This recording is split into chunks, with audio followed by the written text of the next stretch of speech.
Brecker reporting there. In the studio with us now. It was a year that had everything. The great marks, the sensational goals, the bruising clashes, and for the first time, Australian football went truly national. It was a year that saw the birth of a new team, the battle to save an old one. We saw a new batch of champions, and farewell some old favourites. It was a year that saw rivals embroiled in controversy and interstate showdowns hit fever pitch. Yet another wonderful and memorable chapter in the AFL. So for the next 2 hours, sit back as we relive 1991 in That Was the Season That Was. Hello and welcome to our review of season 1991, a year that has been one of the most momentous in the proud history of Australian football. We had 15 teams, necessitating a bye each week, but the advent of the Adelaide Crows brought the City of Churches to life and ensured every mainland state would be part of a truly national competition. Times have certainly changed. A team from west of the Nullarbor dominated the home and away matches, and a strapping Irish lad helped himself to a giant share of the richest awards. Back in February, the Foster's Cup kicked off the season, and in a year of firsts, we headed south to Hobart. A new season and a new venue. For the opening Foster's Cup match in February, Fitzroy hosted Carlton in Hobart, but the guests stole the show. It's another one to the Blues. After a disappointing season, Hawthorn responded by unveiling new recruits. The star was South Australian Darren Jarman. No mark. Jarman recovers well, spins out of trouble, clever, right foot snap, and he puts it through. While the Hawks opened with a 79-point win over Footscray, Scott Palmer was telling viewers of a shock retirement. My sources claim that the Cats, that's Geelong, will announce tomorrow that their champion, Gary Ablett, has decided to retire. No amount of persuasion by the Cats committee on Monday night could get Gary to change his mind. It's not money, but the pressures that go with football. Brisbane by name, but Gold Coast by venue. In February, the Bears moved north and thrilled the Gabba crowd with a 57-point win over reigning premiers Collingwood. Calls the umpire, grabbed by McIver, and it's a goal. Pops it up high. Merritt almost. Merritt still inside 40. Roger Merritt kicks the goal. Their first match in Brisbane wouldn't be their last.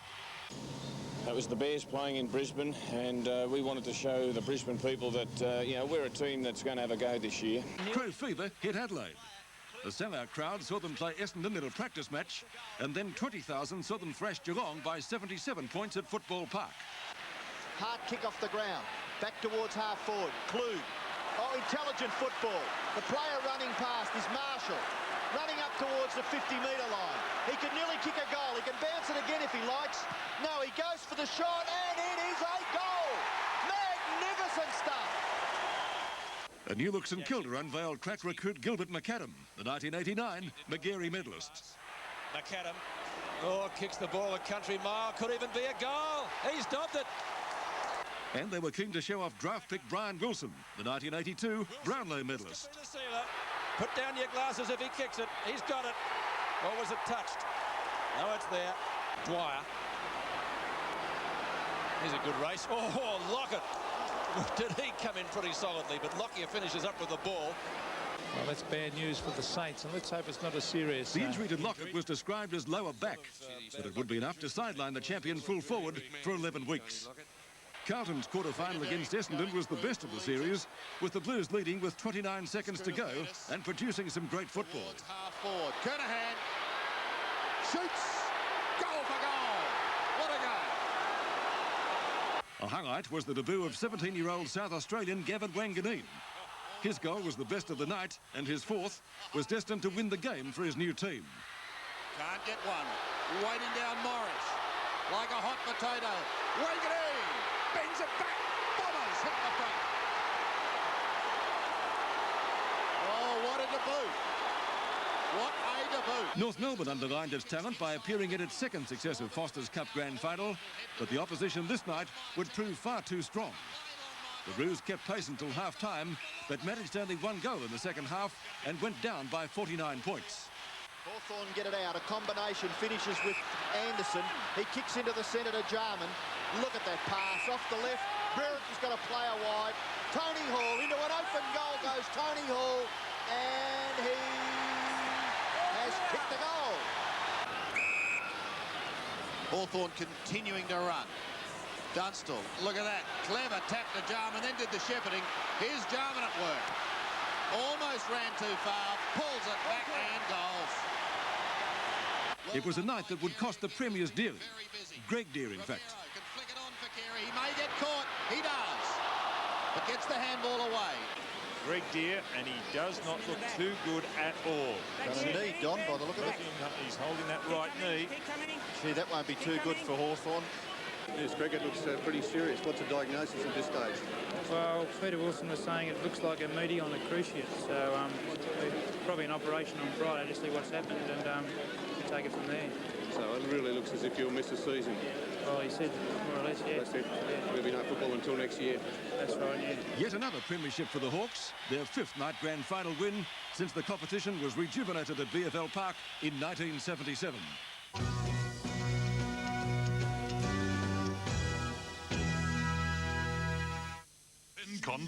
March the 22nd, prepared to christen the new season. The bitterness and acrimony that had been part and parcel of the Crows' admission to the AFL had been forgotten in a tidal wave of public support, with some 24,000 South Australians signing up as members. The baptism would be one of fire. The good folk of Adelaide arrived in their droves at Football Park to see their invincible Crows take on Hawthorn in the first premiership match of the AFL season. And what a sensational debut in the big time it proved to be. Ayres couldn't quite take the mark. Lidner under pressure, gets claimed but gets it away. Back it comes to David Marshall, a standing start. A good looking kick. Well, they can do no wrong. To half forward, looking for Clue. Couldn't find him, but they've got the players at the drop of the ball. This is Maynard from 50. He's kicked another one. Oh, they're hot. Well, he's made very few mistakes tonight. And he'll butter up again for another possession. Clever kick. Beautiful to Jarman. Standing start. Bang! Another nail in the Hawk coffin. But this was the moment that inflamed the 44,000. With skipper Chris McDermott doubted out, they watched Dermot Brereton have his number taken. The champion Hawk would be rubbed out for 5 games. McDermott's hurt. That was terrible stuff there by the 2 Hawthorn players, and McDermott has not moved. I think he's going to report Brereton. Disastrous night here in more ways than one, and I think coming over here it's probably embarrassing. At VFL Park the next day, the Saints and the Tigers slugged it out. The New Looks and Kilda, minus Lockett and Winmar, would win by 4 goals in a bruising encounter. Raven swinging onto the left foot. Under pressure, gets it down to Dean Rice. Rice tries to get away from Bannock. Oh, beautifully done by Rice at half-forward. He slams in a goal. Oh, great goal. Harvey, and oh, he's hurt, Robert Harvey. He is hurt behind the play there, low. It's a really good mark, that. Oh, so was that a courageous mark. Burke, a short kick up towards Dean Rice and Harvey. Grabbed by Harvey from 30 metres, and Robert Harvey slams a goal. And that's shut the game. Melbourne ventured to Subiaco on the opening Sunday of the season and scored only 2 goals. It was their worst start to the season since 1952. Sumich will take advantage of the leg buys and gets it. I'd have to say it's the worst game that I've been involved in from a Melbourne Footy Club point of view, and you know, after doing all the hard work over summer, that's very disappointing to have to say that after the first game of the year. Back in Melbourne, Footscray dominated the first half against Collingwood, leading by 5 goals at half-time. Goes inside McEwen. Can normally kick these, Dougie, and he has drilled it through. They were slow to start, but in the second half, the Magpies slammed home 17 goals to 2. Over the top, Williams. Will it sit for the young fellow? It does. He panics a bit, but it's a great kick as he put it through. Yes! It's a miraculous goal. It'll bring the place down. Ford cut it off. Turner short. Kelly. Wine. Francis should go. He really should kick this. Drop punt it through. They're in front. The Maggies have hit the front. They weren't crowing the next week when the Eagles hit town. Langdon. Knock on by Lewis. Sumich tries to knock it on to Wilson, and it'll be rushed through from behind unless Wilson can do something about it. The Magpies were stunned by the West Coast Wilson and had no answer to Peter Sumich. Collingwood played too tall. Heady, Sumich and Kelly hanging on. Sumich did well to get a kick at it. Oh, it's bouncing through, I think, for a goal. 4 goals to Sumich.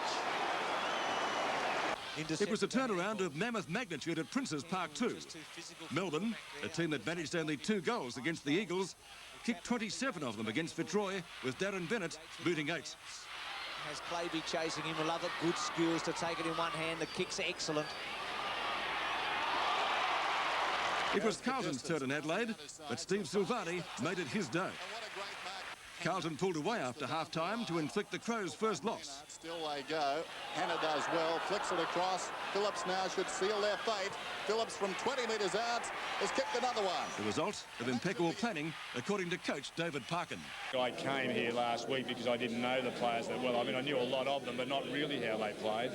And I think that's one thing Hawthorn didn't do, they probably will do, and other clubs will do now, is they'll have to sit on the 4 prime movers that the Crows have if they're going to compete. There was no explaining Richmond's loss to Essendon on Easter Monday. The young Tigers of Kevin Bartlett had led all day, but Bomber Thompson ended up with the ball on the bell and he snatched victory. The Hawks recovered from their trip to Adelaide with a massive 91-point win over Sydney at Princes Park. Oh, great play. Back to Deere, little left footer. Hawthorn 10 for the turn. A 9-goal bag to Jason Dunstall topped off the day. Jicky on the right foot, kicks a 60-metre kick to Paul Deere, and Hawthorn rebounding beautifully here. Anderson, short pass. Jarman is loose. What will he do? Hand pass over the top, dangerous to Platten. He should have had a kick. Dunstall off the ground, a goal. Back from his farm in Western Australia came Mark Bairstow, and back to the winners list came Geelong. Running in is Bairstow. He shoots and he goals. They looked sharp with the former captain coach of Lake Grace and beat the Saints by 26 points. Geelong inspired. Bairstow clever. Brownless to Bairstow. Kick a goal. On the run. Drop punt through. They're in front. The Cats have hit the front. The grand final had been played and won 6 months earlier. But on April the 6th, nearly 25,000 Collingwood fans packed Victoria Park to see the pennant fluttering proudly. It had taken 32 years for the premiership drought to come to an end and for the Magpies to soar again.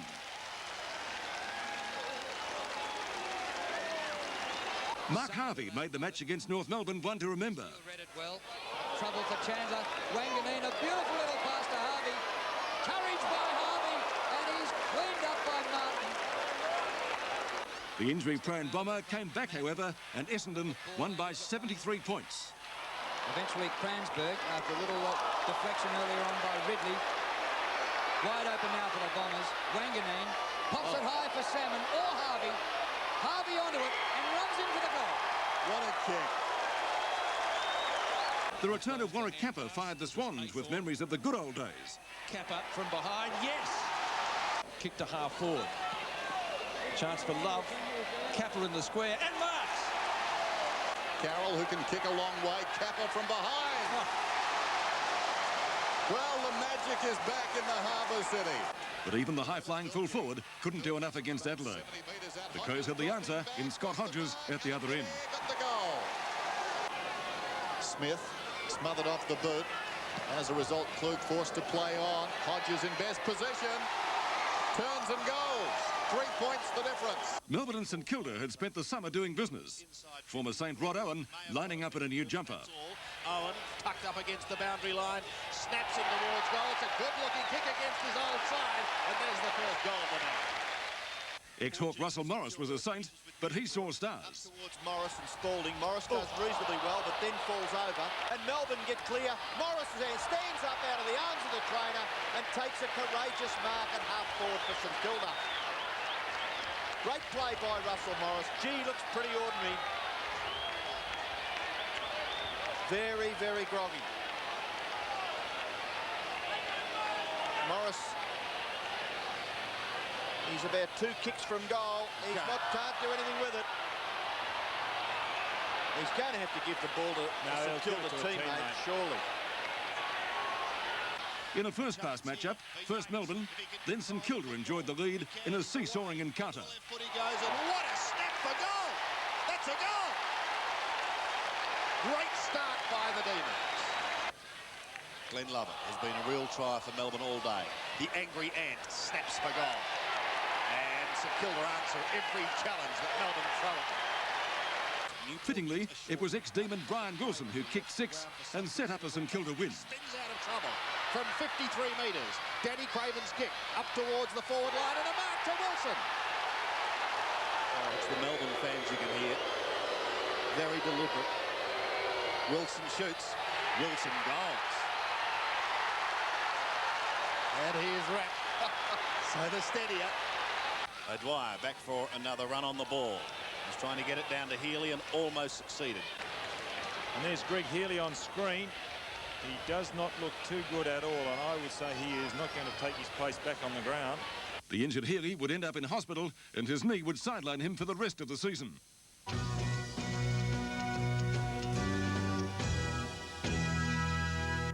Has ever simply ceased to exist overnight.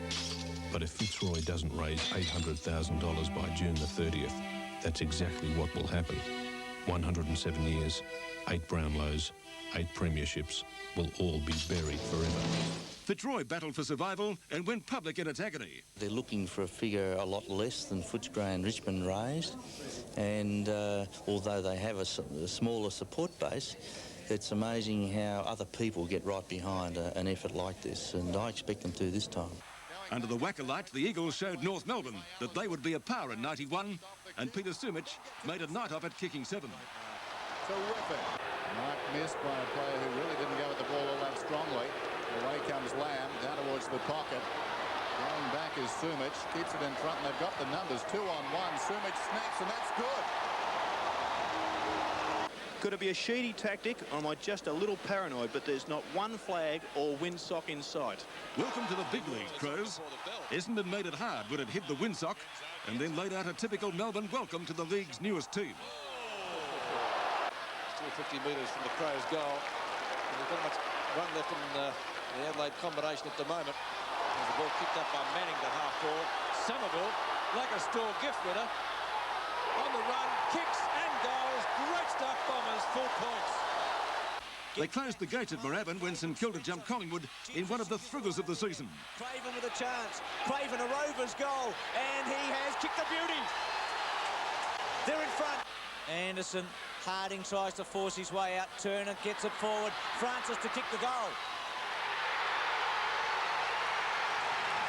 Collingwood in front. In the dying seconds, it all depended on Robert Harvey. Newport, quick kick. Chance here for the Saints.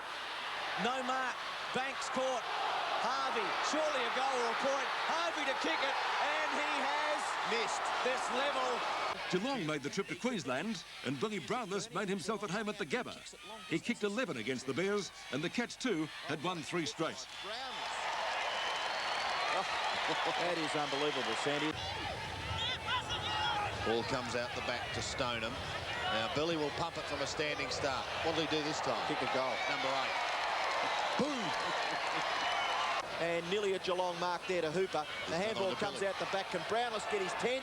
He runs into an open goal and bangs it through. Bradley Plain missed Essendon's first 3 wins of the season through injury, but he returned with a vengeance against Sydney under the SCG lights. Oh, Bradley Plain! Long. A beautiful tackle by Michael Long. And he's been pinged. So here's a chance for Plain and number 7. Couple of bounces, 30 metres out. Plain shoots for goal and has kicked number 7.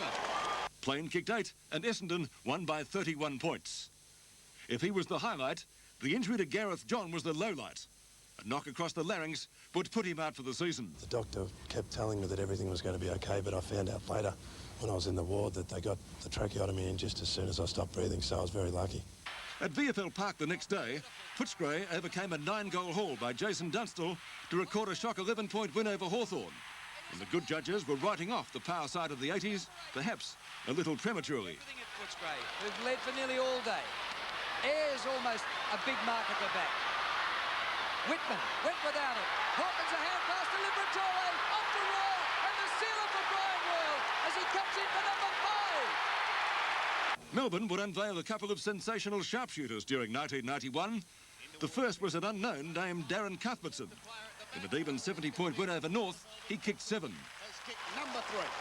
Dyson read the ruck contest beautifully. Up towards full forward. Melbourne mark Cuthbertson. 3 goals to Beveridge, 2 in the first, 1 in the second. Up towards Cuthbertson. Look at the use of the body.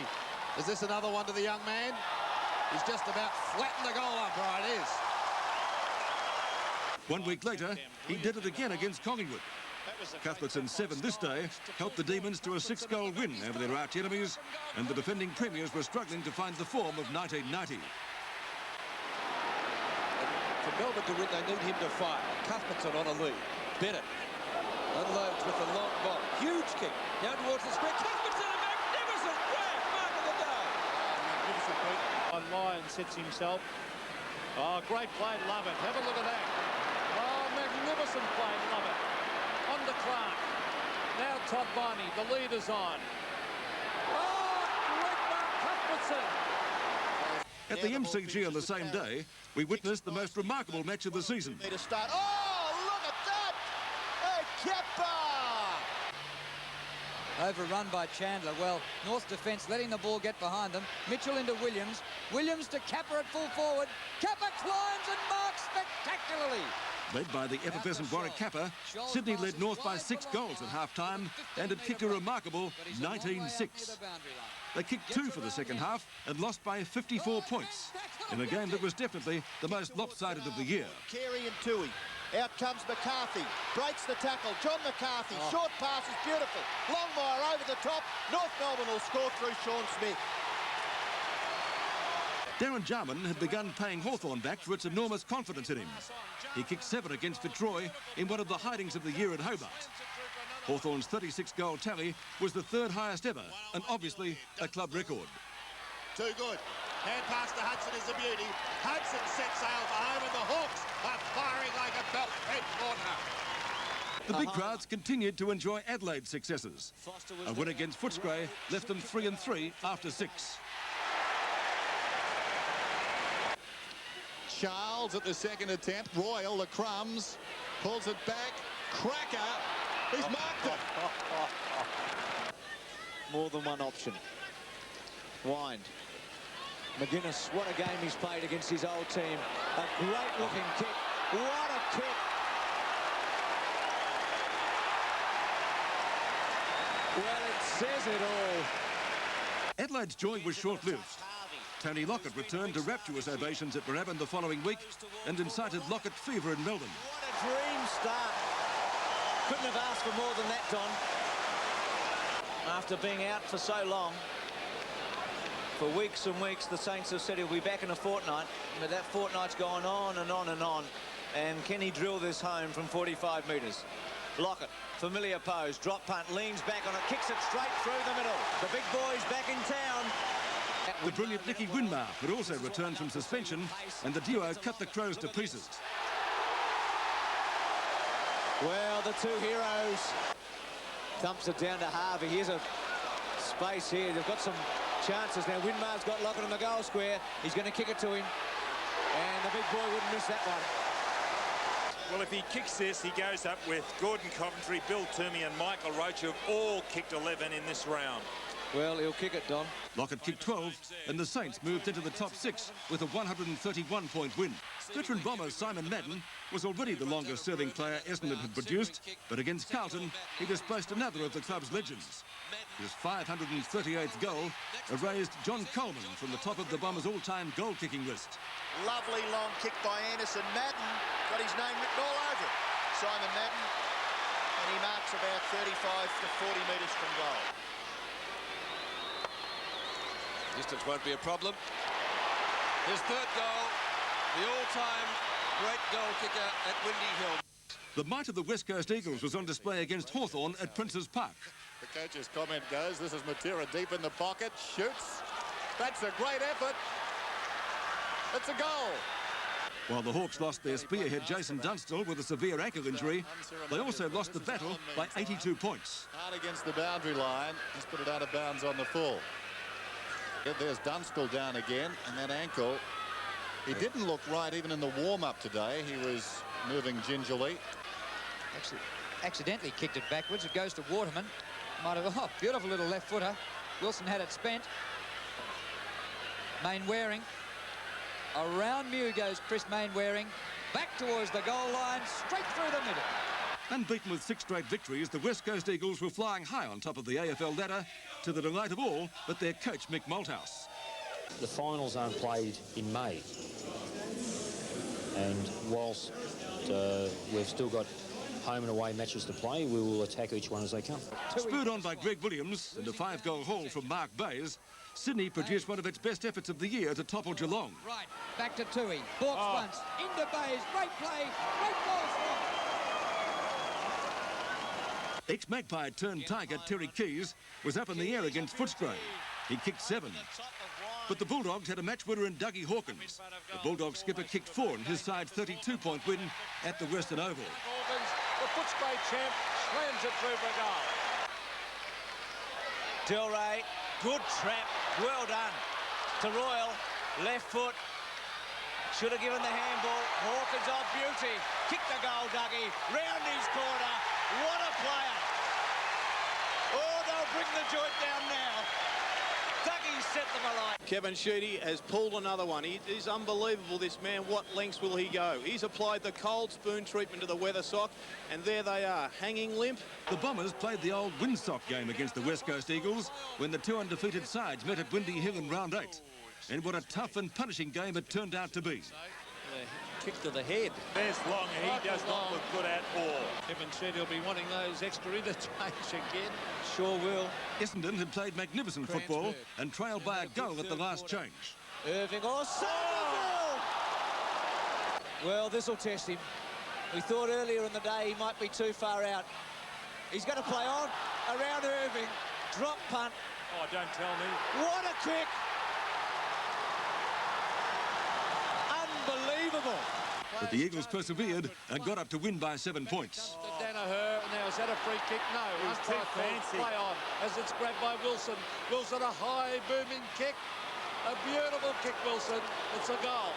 Led by Jeff Hogg, who kicked 10 goals, Richmond celebrated Mother's Day with a 57-point win over Collingwood at the MCG. The Tigers seemingly couldn't do a thing wrong as they notched their 2nd win of the season, and already darts were being cast over the future of Collingwood. Loses it to Turner. Turner out of the pack. Underwood. Underwood gets onto the right foot. The former Essendon player. A magnificent long kick. Underwood. What a great kick. It's a goal. Great performance of full forward play this by the spearhead. He takes 2 steps. He kicks it. Goal. 10 goals to Jeff Hogg. What a great performance. As he brings it into full forward. Hogg takes front position. Oh, nearly took the mark. Naish on the left foot. Don't tell me he's kicked it. Yes, he has. What a day for the Tigers. For Kevin Bartlett, the win temporarily quelled rumours of his future. Well, if they come of age, Drew, the big question is, will they go on with it next week? And let's hope for the Richmond fans they do. This could go down as their watershed game where they all look back and say, well, that was the day that the Tigers turned it around and came of age. It was Brisbane's turn to see football's most fearsome full forward in full flight, and Tony Lockett didn't let anyone down. He kicked 10 to make it 22 in 8 days, and St Kilda, naturally enough, recorded another huge win. From a standing start, goes for the long drop punt. Lockett in front, and that will be rushed through. Lockett got it, he's got the goal. Number 7. Too far out to score, but he'll kick it in the Lockett direction. Tony Lockett in front. Can't mark. He's got the football. Look at this. Crash, crash, bang, wallop. And it's through for another Lockett goal. 10. South Australian teams have had nightmares about the MCG for decades, and the debut of the Adelaide Crows against North Melbourne would spark new ones. The Crows hit North hard and went into the final term leading by 20 points. Shoots at goal, he can kick long, and he's kicked a goal. The Crows have got the... Oh, excuse me, please. Murphy a little bit late. Is that a booking, Don? A 6-goal burst by the Roos, the night football specialists, ended Adelaide's hopes. He'll kick from the 50-metre mark. He is a long kick. There's the drop punt. Beautiful balance. And I think he's put it through. He has. The margin, only 2 points, but the blow was a shattering one. Chris McDermott looking at the scoreboard. Can't believe it, Chris McDermott. Hard hit by injuries as a result of the bruising encounter with the Eagles, Essendon was no match for the supercharged Hawks. The Bombers crashing by 16 points. Clatton goes for goal. It may bounce through. It does bounce through. been very, very committed. Izzard's kick is marked by Nugent. He plays on. He's pretty fit. Mind you, he's only played half a game. He's kicked the goal. He's certainly kicked the goal, Nugent. Glenn Nugent, number 21 for Hawthorn, has sealed the result. In front of their home crowd with Peter Dacos on fire, Collingwood jumped Geelong. Dacos hocking. Oh, you showed superior pace in hocking. Dangerous here, though. Dacos from the boundary. Oh, an amazing goal. Wow, what about that? But the joy of the Magpie Army was short-lived. The Cats were beginning to show their 1989 form and went on to win by 7 goals. Off the ground by Burke to Bairstow. Bairstow to the half-forward line now. The bounce. Which way will it go? In fact, Mansfield, beautifully done. Mansfield swings onto the left foot, fires in a goal and puts it through for a great goal. With some space and some time. Mansfield versus Banks. Or chance for Scott. It sits. Scott to Mansfield. He kicks another one. Just what Geelong wanted. Mansfield gets his 5th. St Kilda met Lockett, and against the Sydney Swans, he slammed through another 12 goals. In 3 games, he'd equalled the feat of the legendary John Coleman and Bob Pratt by kicking 34 goals. Recovers, spins round, snaps at goal, and has kicked another one, I think. What a goal! Saints now up towards full forward. Lockett marks, runs into an open goal after recovering, and I think he's kicked a goal. The Saints didn't get it all their own way, with Greg Williams spearheading a tough Sydney fightback. Up towards Love, but taken away by Cummings. Oh, his hand pass is smothered. It opens the door for Williams. What will he do? He might have a shot himself, and he's kicked at the end. What a goal! But in the end, Lockett's 12 was certainly the difference. Too easily. Handball over the top. Can Frankie Conklin level the scores? It's terrific stuff. Tony Lockett can. Round 9 would see the retirement of Footscray's Terry Wallace. One of the game's great centremen, the Plough, played in 3 premiership teams with Hawthorn and won 4 club best and fairest over 14 seasons and 255 games. Sort of struggling at the moment with form and fitness, really to come to terms to be able to play, continue my AFL career. Yes, it was farewell to Terry, but even his retirement couldn't push the big bloke from the headlines. After all, Tony Lockett was all that footy fans could talk about after his rampaging return.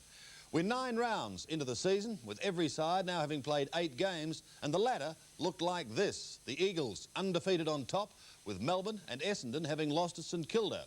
Hawthorn, Geelong and North Melbourne occupying spots 4 through 7. The biggest shock was the lowly spot occupied by the reigning premiers. Collingwood had won only 3 games. We'll be back with round 10 right after this break. More than 33,000 packed into Moorabbin to see St Kilda's resurgence come to a shuddering halt against Essendon. And look at the kick. Look at that goal. Finds Werner in the back pocket, who casually bounces his way through. The second time. Still going. Now gives it to Kieran Spawn. They've got it almost down to centre wing. Over Watson. He got a hand to it. Timmy Watson. Now he's away. He'll run into the open goal. Watson at his best. A couple of bounces. Bang, there's another one to the Bombers. Daniels has made good position. The kick by Grant. Not only did the Bombers jump the Saints with an 8-goal first term, but they also shut out Tony Lockett, who was restricted to 4 goals in a 28-point decision. Look at this kick. That's the match winner. Across town at Princes Park, Geelong fell from the 6 at the hands of Fitzroy. The poor old Lions had lost 8 straight and were last on the ladder, but this was definitely a day to savour.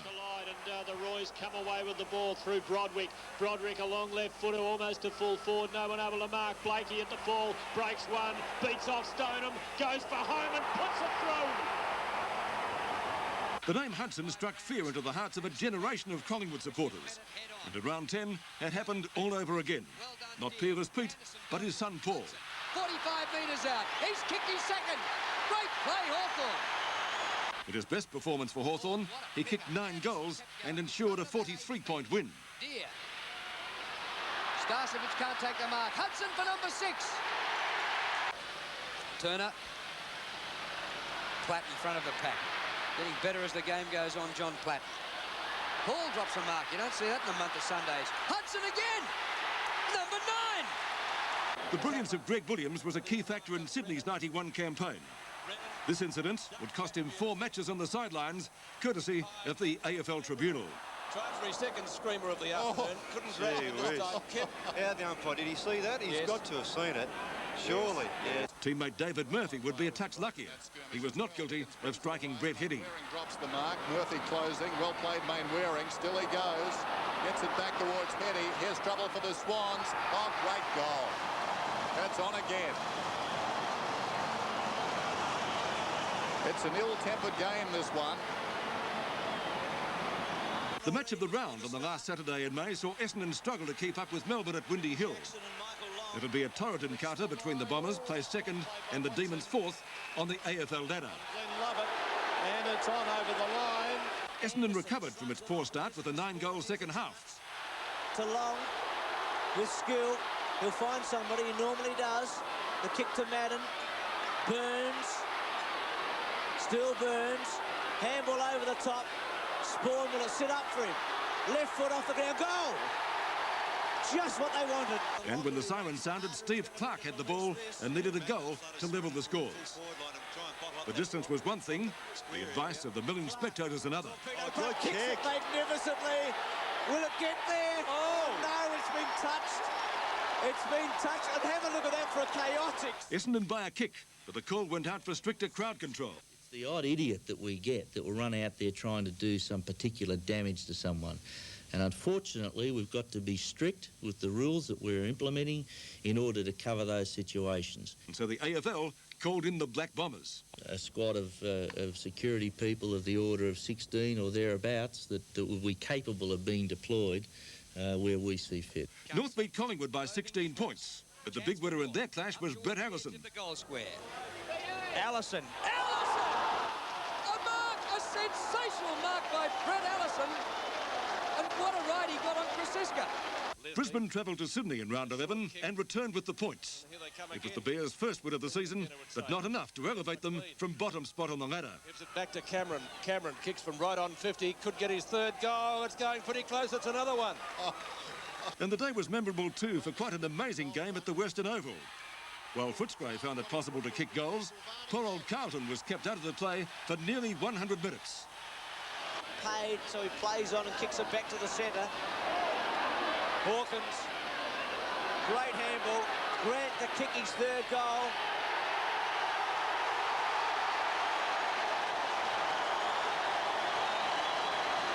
No mark taken. Now a chance for Meldrum. Kicks it up to the goal front. Siri can't mark. He's being held. Yep, being held by McPherson. He's got to kick it long, but he's got to kick it accurately. Oh, that's a good kick. He does it both. He does it both. And well done, Mark Arsiri. Mark Arsiri kicked the Blues' only goal late in the last quarter, and their tally of 1-10 was their worst score since a similar day against Melbourne back in 1904. A fact that didn't escape the long-faced coaching panel. The following week against long-time rivals Collingwood, Carlton showed a little more fight. Yes, well, Kelly's obviously lining up on Kernahan at centre-half-back. Christian's starting on the bench, and it's very nasty here. Kick by Hannah. Oh, down goes Gayfer. In trouble, Michael Gayfer. With Minton Connell in full flight, Carlton would make amends for its disgraceful performance a week earlier and defeat the Magpies by 20 points. Minton Connell could put the Blues in front for the first time, and he has! Carlton hit the lead. And Kim Russell. Kick off the ground by Brown. Minton Connell. Can he kick another one? He does. So that certainly will be Carlton's breather. Back at the Western Oval, and Footscray and Sydney put on a low-scoring exhibition that was saved by the dramas that unfolded in the dying moments. A chance here for Tui. Tui boot to ball. Shepparton through for a goal. The scores are level. Now an opportunity for Love. He kicked a great goal in the third quarter, dragged off and hit the post. Oh, hey whiz. They're in front. With the Swans ahead by a point, Steve McPherson did the right thing for the long-suffering fans. McPherson, a score will level the scores. It's a point. Scores are level. You and your big mouth. And the siren is gone. The siren's gone. We've had a draw. On Sunday afternoon in Adelaide, Fitzroy watched in horror as a number of crucial decisions went against them. Maynard appealing for the free kick, and he's got it. Advantage paid. Lip tack. Well, that was no real advantage to them on that occasion. He's got 4 to beat, 5 to beat. Here's Marshall. What a strong tackle. What a magnificent free kick. Let it go. Oh, that was a magnificent tackle. I'd love to have a look at this. Bang. Oh, great tackle. He's been penalised. And the clock ticking down, 1 minute 20. Well, he's directly in front, Marshall, and I think he's popped it through for a goal, so the game's not over yet. 44 seconds remaining. And the got to get a goal. They've got to get a goal. Well, he's a long, long way out. He just kicks over the centre. They need a mark. Another free kick. Oh, another free kick. He was held initially. 30 seconds remaining. Jarman. He's got to go long. Why'd he go out there? He's gone to Paul Roos. He couldn't take the mark. But Roos tries to bottle it up. Now Boy's going to hold it. Oh, this is murder. Absolute murder. No, it's on, Peter. They all know They've got the best guy having the kick. He is a great kick. Is he going the torpedo punt? The siren has gone. The siren has gone. This kick, if it's a goal, will win the match for the Crows from 47 metres. It'll make the distance. Oh, he's kicked it. They stolen it.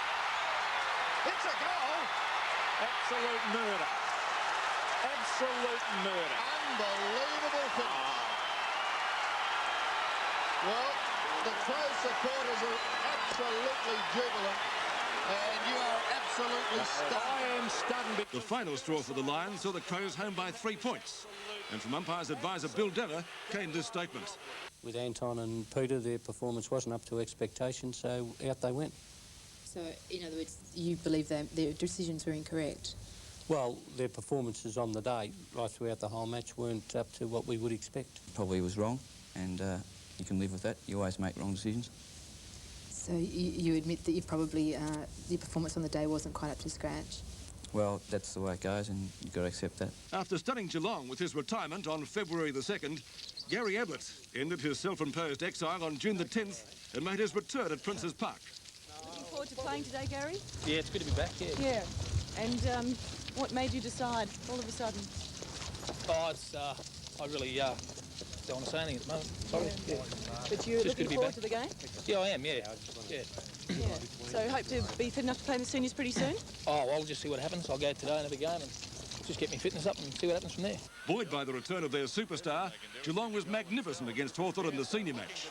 Mark Bairstow booted 6, and the Cats moved into 4th spot with a 40-point win, and Hawthorn slumped to 7th. Magnificent contest, and then Geelong took charge. Burke again, Bairstow. Drop punt. Magnificent.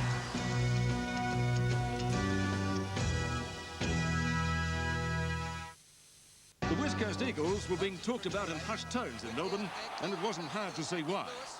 With Peter Sumich booting 13 against Footscray, and on top of the goal-kicking ladder with 60, and the side undefeated with a dozen straight wins, they looked invincible.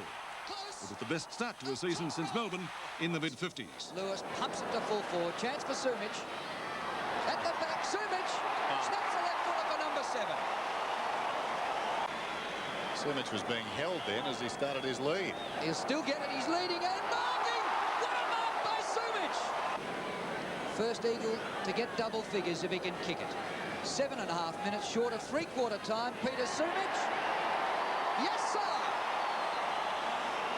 The rest of the contenders had a fight on their hands. When Essendon met Collingwood in front of 41,000 at VFL Park, the survival of the Magpies was at the forefront. Over to O'Donnell, now on to Cransburg from 50 metres. Cransburg in towards Long. Too many Collingwood. Oh, Long off the ground, socketed through. Brilliant goal. To the half-forward line. Buick will fly. Oh, what a mark by Darren Buick. What a ripper. Up in front of goal. The high flyers are there. The ball hits the deck. Here's danger. Wanganeen in after. Socket off the ground. Oh, what a brilliant kick, Gavin Wanganeen. Despite the class of the Bombers, who was second on the ladder, Collingwood produced a comeback of old. O'Donnell, Morwood, oh, good pick up. And what a good goal that was. That was brilliant. They do have the numbers again, Essendon, and a real battle of defences. Can somebody get a goal out of this? Mullane, Morwood, what a start to Williams. This could be it. 30 metres out. The Magpies by 2 points in a thriller, and their fans had started talking about September. The General's career came to an end in this round. For Mark Lee, a former captain and club champion, his last appearance would be in the reserves. Back to Hobart, and Tony Lockett continued to fire the Saints. 8 against Fitzroy took his season's tally to 58. Still charges forward. McGrath applies the tackle. Kitchke will go from a standing start. The hand pass wasn't a good one. Back to Lockett again. Right out on the edge of the square. A booming punt kick. Is nearly there. In fact, it is there. Great goal. And that will see it. On the same day in Sydney, the Swans, although lacking the drive of champ Greg Williams, had too much firepower for Carlton. Poleaxe, but he's going to be all right. Lawson up to Lewis. Lewis shrugs the tackle from 45 metres. Is this the quick reply? It looks pretty good. Sydney have the answers. Kernahan, well, here he is. Lawson with pace. Off to Nettlebeck. Over the top to Love. He's inside 50, Jason Love. This could seal it. Yes! Love kicking 5 in a 14-point victory. North Melbourne won their 8th of the season against Richmond under lights in round 14. Melbourne still with that handy lead. Stawitsky, well done. To Schwass. Up towards half forward, and Larkin kicks right on 50, Matthew Larkin. The pattern continues. The Roos have the answers. Star of the win was John Longmire, the 1990 Coleman medalist, who kicked 9 goals. Waitman. Obviously, that part of the ground pretty slippery. And North Melbourne, Ramiro sets it up again.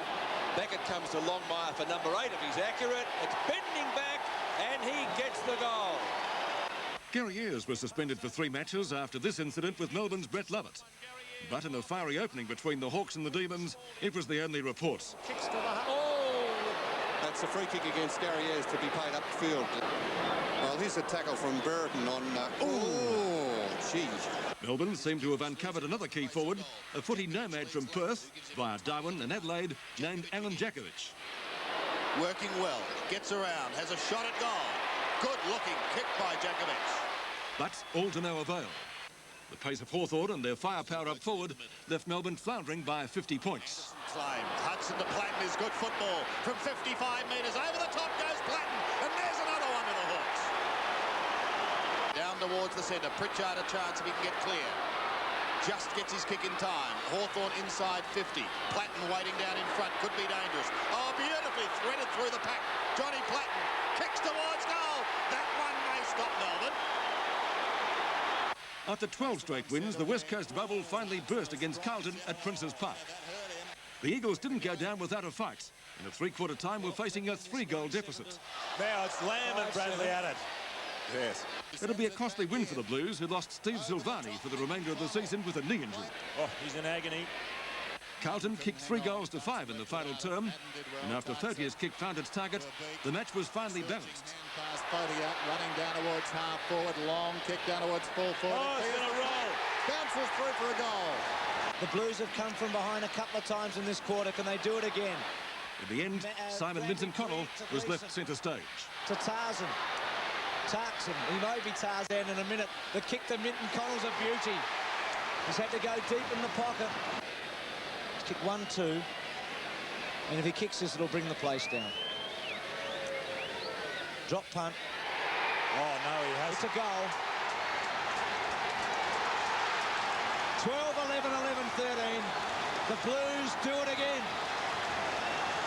On a high-scoring night under the MCG lights, North got off to a flying start against Hawthorn. Gathered by Ramiro. Oh, he's going to kick a goal, is he?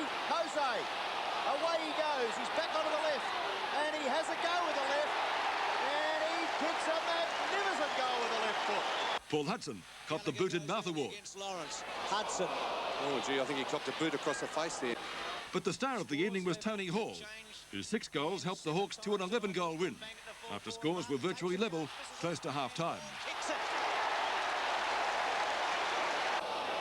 They outnumber the opposition everywhere they go. There's a mark. Tony Hall. Collingwood's beanpole forward, Mark Richardson, son of former Magpie skipper Wayne and nephew of another captain Max, enjoyed a dream game against Adelaide in round 15. The youngster kicked 6, and Collingwood was impressive with a 123-point win. Centre half forward. No mark. Look at Dacos. Hughes in front. Can't mark. Oh, here's a chance. Richardson will kick another one. Check side kick for another one. The camera never lies. Or does it? Leon Cameron grabs it, hooks it back, a goal. Oh, it might be a goal. Great goal to Cameron. In this match between Footscray and Essendon, the goal umpire was right on the spot. Twice. Foster, can he bring it back? It's swinging, and it's a little bit to the left. No, it's a goal. Oh, the reaction of the players and the goal umpire fooled us all. Another one to Foster. Gee, I'd have to see that one again. But Coleman's coming off the ground. He's going down to talk to the goal umpire and thank him. Footscray had kicked one goal until half-time. But with Brian Royal on target with 5, they overran Essendon to win by 46 points. On to Royal. Royal goes for goal. It's 3 for the quarter. After struggling to find a forward for years, Melbourne now had 2 capable of match-winning performances. First, Darren Bennett chipped in with 7 against Sydney. No, the right again to Bennett. Double-pronged attack working well. Bennett breaks one tackle, kicks and goals. Good. Alan Jakovic then went one better with 8. The short pass is on. Jakovic, no mark. He led well, he's got it. Swings onto the right foot, sprints into goal and slams it through for a great goal. It was a goal-kicking feast that whet the appetites of 42,000 who packed into Subiaco in round 15 to see the Eagles play St Kilda. For the West Coast fans, it was the perfect start, with Brett Heady firing his side with a 7-goal haul. 35 metres out, bangs it through. Mainwaring on the outer side, flicks it in towards half forward. Matera does well with a hand pass to Heady. Heady is 35 metres out, floating in towards goal. There's the third one on the board for the Eagles. Lamb picks it up and pumps the Eagles down towards half forward. Oh, Heady again! Shoots towards goal and pops through number 5. Not to be outdone, Tony Lockett kicked 8 in the losing side and on the way made it 600 in the big time. He comes, and that's a very strong mark. He hasn't stopped trying this man down forward. He'll kick from about 30, straight through the middle. Memories of a 15-goal thrashing inspired Hawthorn when it had a return encounter with Adelaide at VFL Park. Helped over in the finish. No, Plattner's got it. Kicks it over his head. And what's he done? I think he's kicked a goal. Has it gone over the line? Yes. Brereton kicked his 400th in league football, and in a frenetic opening, the Hawks kicked 8-11 to a solitary behind. Promptly pops through another one. And when birds of a feather tangle, feathers get ruffled. Push it on. Oh, late tackle. In the broken window, perhaps the Crows needed a better view. If there was a turning point for Carlton, it might well have come in this round 16 match against North. Close all day, the Blues fell short by a kick. Clear from 40 metres, Brett Allison chips in a goal, and North Melbourne lead by 2 points. Bassett off the hands of Allison. Can he get another one? He'll sock it off the ground and gets it. 2 goals to Allison in the last quarter. No match had more feeling than the MCG encounter between the Eagles and Melbourne. Jakovic got things going nicely for the Demons with 6. Full forward, Jakovic on the lead. It wasn't a mark. Still he goes, Jakovic. 45 metres out, pulls it back. Magnificent effort, it's a goal. Inspirational football there. The match was marred by violent clashes, as has happened so frequently in the past when these two sides met. By Langdon. I'm not sure we had the cameras on that, but Langdon deserves to be, I think, the target of a few Melbourne players. One incident that did bring things to a head involved Todd Viney and Eagle Chris Lewis. Each other, and obviously angry with what happened initially. While it looked innocent enough, the repercussions were felt for weeks, with claims by Melbourne that Lewis had bitten Viney on the finger. In a 2-state video link-up, the tribunal weighed up the evidence and found Lewis guilty of biting the demon. He was suspended for 3 weeks in the most controversial trial by video of the year. Both Geelong and Essendon, meantime, had been building their claim as contenders for grand final rights against the Eagles. In a sellout game at Cardinia Park, the Cats drew away in the last quarter to win by 4 goals.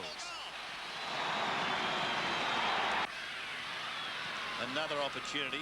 Simpson's long kick. Kick it! Oh, what a mark! Stoneham's kick towards half forward. Ablett flies in front. Got a hand to it. Here's a chance for Hockey. Took it from Mansfield. Heads for home and pops through another one. The Collingwood revival depended heavily on a victory against the odds in round 17. Match against the top side on the ladder in Perth. It was a full-on exercise from the beginning. Drop punt, good kick, Through. Oh. This is Pike across half back. Manson doing very well on the ball. Matera. Long kick towards centre half forward. Kelly. Almost got a kick. This is Heady inside the 50. Goes long and accurately. Not only were the Magpies outplayed, they were also on hand to witness one of the plays of the year from wingman Peter Matera. McEwen did well to knock it away from Barrett. Langdon, Matera kept it in play. It's still in. Matera. This could be something superb. Still he goes. Feeds it into Heady. Heady hard against the boundary line. Back to Matera, who from 35 metres out may kick the goal of the season. It hit the base of the post. His man. The Eagles home by 81 points to make it 15 from 16. Waters on the 50. They're toying with Collingwood now. Back it comes to Hart. Hart 40 metres out. Will kick another goal. The two biggest names in football were enough to pack 28,000 into Moorabbin for the match between St Kilda and Geelong. But on this day, Lockett was subdued and Gary Ablett was brilliant. Gary Ablett, now he's playing on, doesn't wait. Goes for the long bomb at goal. A beautiful kick, 20 metres into the crowd. Goal to Ablett. 40-metre kick. Ablett. Down goes Frawley. Ablett's still a chance. He's got two on him now. Still Gary Ablett. Great football. Line it up, son, and kick the goal. He goes for the pass. Even better. Darcy. Carlton's slender hopes for a finals berth were also KO'd at Princes Park on the same day. Between these two sides. Kicks to centre wing position. Maynard. Oh, Ratton copped a ripper. And he is just about out cold. Too much distance, predictably with the kick. Madden in front position. Phillips again, one of Carlton's best players so far. Verbeek, Alvin spins out goal right on 50. A roughhouse start to a vital game that would eventually see Adelaide successful by 7 points. It does. Good goal, Clue. Individual highlights make Sydney's performance against Hawthorn a game to remember. And nearly the mark back there to Lawrence. The ball still in the goal square. Whittlesey held, but did he have the ball? Tunbridge goes after it. Now Love. Tackled by Lawrence. No, he shrugs it.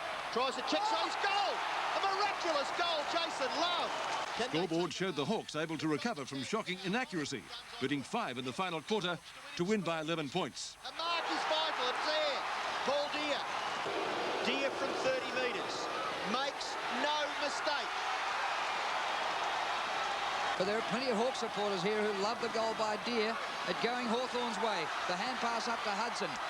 Long kick. Dunstall goes to ground. Hudson's kick scores! A goal! It's all over!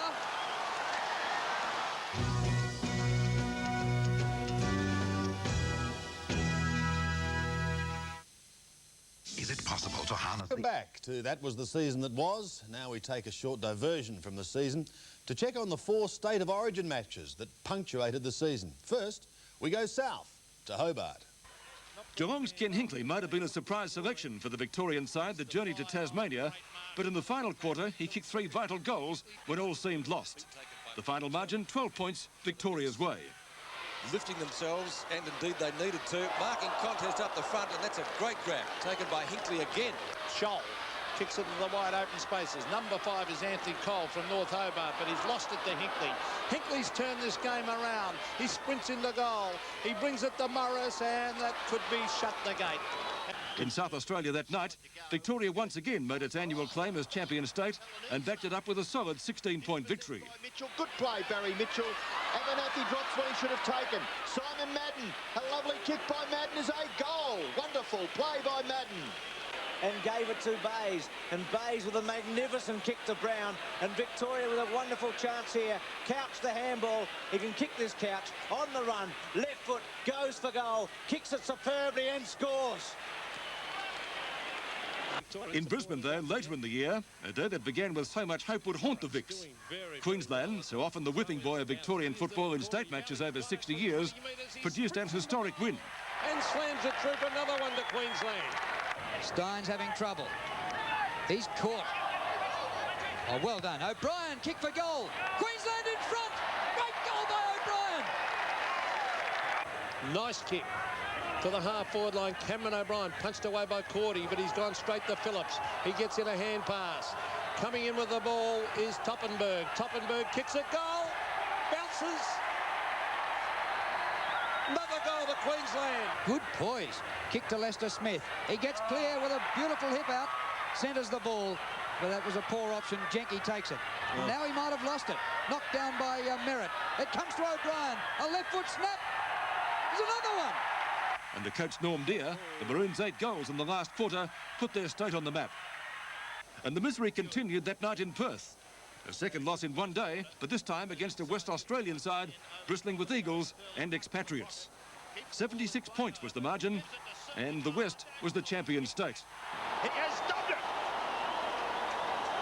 Out in front, Djakovic didn't control it. Simic goes off the ground. Buick outnumbered, but he's got the ball. He pulls it back towards the kick-off line. Opportunity for the West here, taken by Wenmar, and there's another goal. Down towards the square once again. Djakovic under pressure, but he gives it away to Bairstow. Bairstow has kicked another one. It was hard to imagine anyone stealing Tony Lockett's thunder at Moorabbin, but Melbourne's Alan Djakovic did just that in round 18. An 8-goal bag did the trick. Clark's kicked to full forward. Djakovic again. He stopped and propped. Alan Djakovic for number 4. Well played, son. Viney, who had an outstanding first half, and here he goes again. It's 24 possessions. Bennett taps up the ground. Djakovic. Frawley just back on him. Djakovic kicks another one. The Saints weren't to be outdone, however, and produced a thriller. Towards full forward. In front, Bryce. At the back, Lockett. Can't crash his way through. McAdam will kick a goal for St Kilda, though. Naturally enough, Tony Lockett chipped in. A couple of great marks and 5 goals in a 1-point loss. Gilbert McAdam. Lockett from behind. What a mark! Oh, great stuff. Melbourne by 13 points. Should be a free kick to Rice. Play on. Chance again for Bowie. Lockett behind. He's got it. How did he get hold of that? A 7-goal first quarter by Essendon stopped North Melbourne in its tracks at Windy Hill on July the 20th. Fairley versus Cransburg. Now Wallace. TD, Terry Danaher, left foot. Another one for the Bombers. Centre wing, Cransburg. Oh, Schwass, I should say, magnificent mark. Wayne Schwass, how's that, Bruce? While Schwass took one of the marks of the day, it wasn't enough to inspire the Roos. Essendon just too good, and going on to win by 74 points. Realising that there's less than 2 minutes to go, and these players we're looking at now are the most forward on the forward line. Now it's completely open. Philandy will chip at the Salmon. Will it sit for him? Round his body. What about that? The downside was the injury to fullback Anthony Danaher, who injured his knee far worse than at first imagined. He's pulled a hamstring or something. Good tackle by Spawn. Yes, Danaher's down. And there's Anthony Danaher coming off the ground. His brother, Terry, will come on. Not a lot happened, but there was a little twinge down there in the knee, and I went down and felt a bit of a spasm, but after a couple of minutes, it was good as gold. That night, the injury was diagnosed and a knee reconstruction ordered. For the champion Bomber, the season was over. Hopefully between 6 and 7 months, I should be back up and going again, and by the start of next year, I'll be ready to play. On the Gold Coast the next day, Brisbane scored one of its most impressive victories over Carlton, with skipper Roger Merritt outstanding. He's hard on the ball, straightens up, tries to hook it in. It could be a goal, yes! Oh, good play, Merritt. And at Football Park in Adelaide, another upset. The heavily fancied Crows jumped Sydney. Second quarter, Smart was the big fly. Waiting at the back was McDermott. Now he's got his vice-captain running with him. Into Maynard. Back to McGuinness. This is wonderful football. Tony McGuinness floats it through for another one. It doesn't come any better than that. Then faced a courageous fight back. Over the top, away from Maynard onto West, who he had to leave. Jimmy West now, he can have a shot from 40 metres here. West sets sail with a drop putt.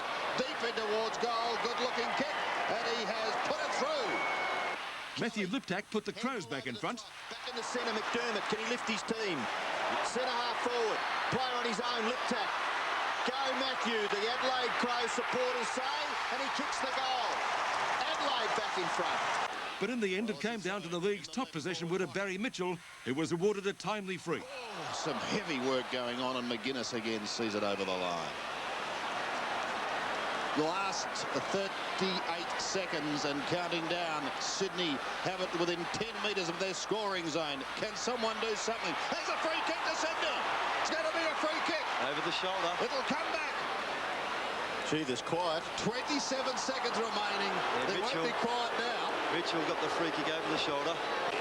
Mitchell, to the boos of the crowd, has put it straight through the middle, and Sydney have hit back and hit the lead. Barry Mitchell has booted 2.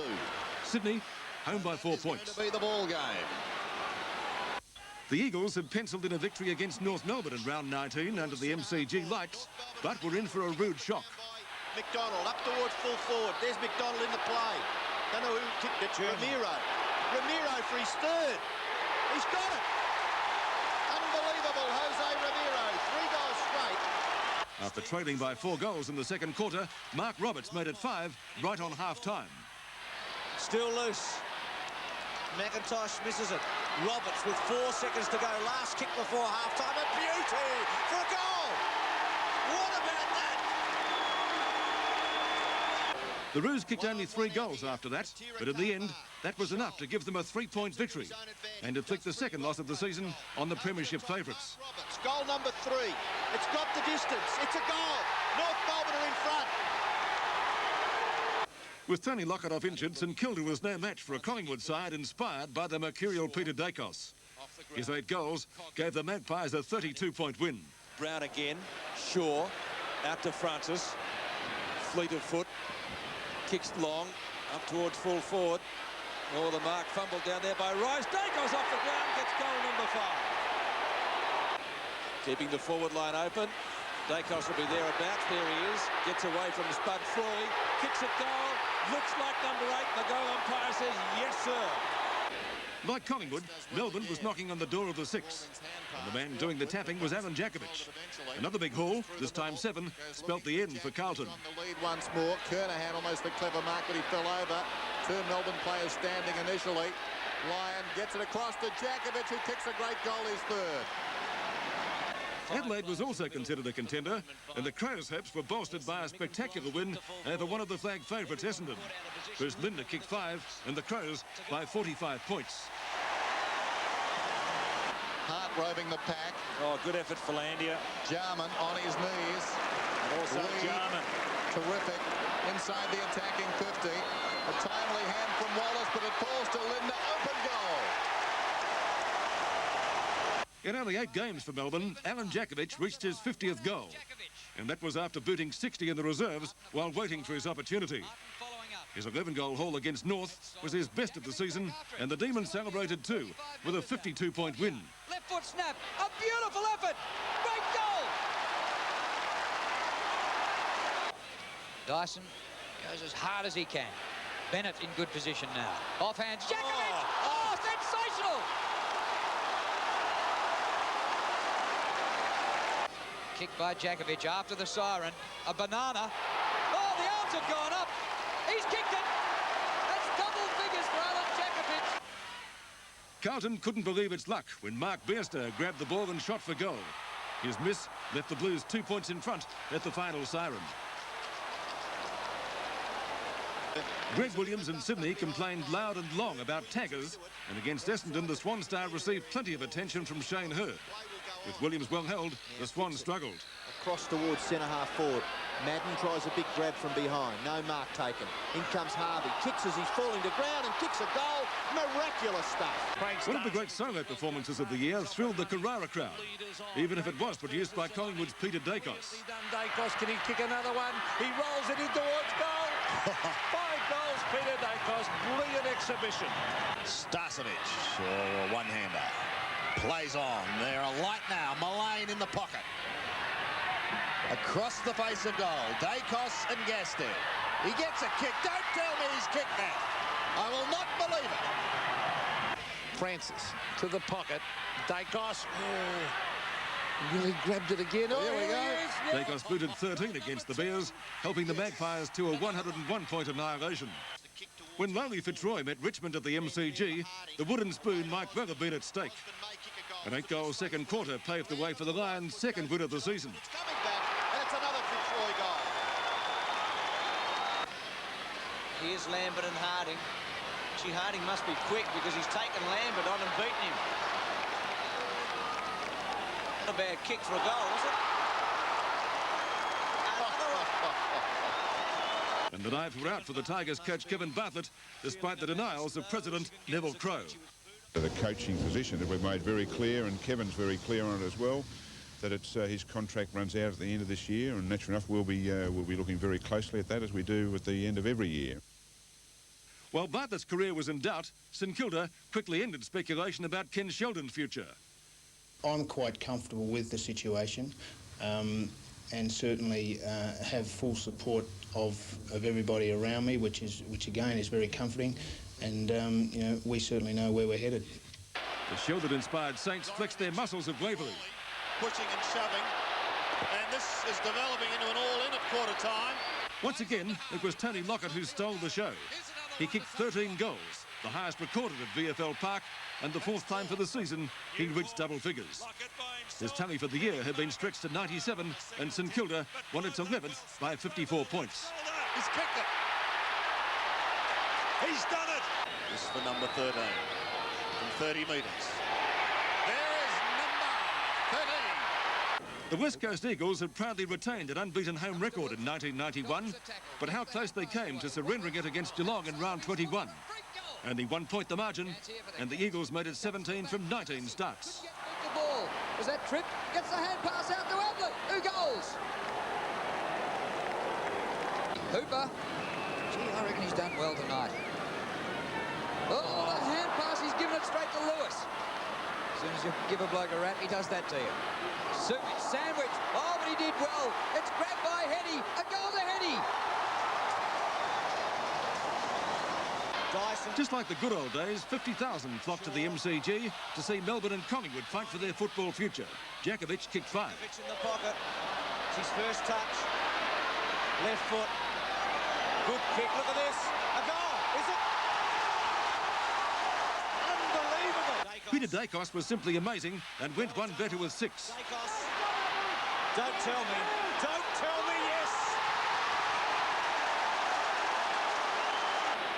Dacos is the leader's on. He leads to the pocket. Hobbs, a push out. Was it? No, play on. Dacos. Oh, quick goal by the Collingwood magician. The final result, Collingwood by 12 goals. Goal to the Magpies. I think the Demons are gone.